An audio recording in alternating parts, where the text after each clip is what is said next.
আমরা জানি যে কাস্টমস এর কর্মকর্তারা শুধু বাংলাদেশের মানুষ জানে না, গরিব মানুষ জানে না, বিশ্বব্যাপী জানে যে তারা চোখ দর কষাকষি করে ঘুষ খায়। সরকারকে বাধাগ্রস্ত করার জন্য এনবিআর এর চেয়ারম্যানের বদলি সহ এই কাস্টমের কর্মকাণ্ড ঢিলে করছে, তারা কমপ্লিট শাটডাউন দিয়েছে।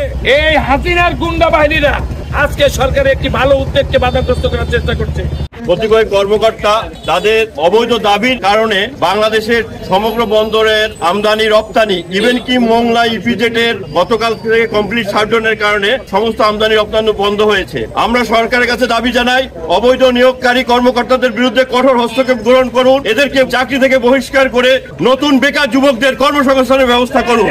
বাংলাদেশের দ্বিতীয় সামুদ্রিক বন্দর মোংলা, এখানে রয়েছে ইপিজেড, শিল্পনগরী এলাকা এবং বন্দর। কাস্টমদের এই অনৈতিক কর্মবিরতির কারণে আজকে মোংলা বন্দর অচল অবস্থার সৃষ্টি হয়েছে।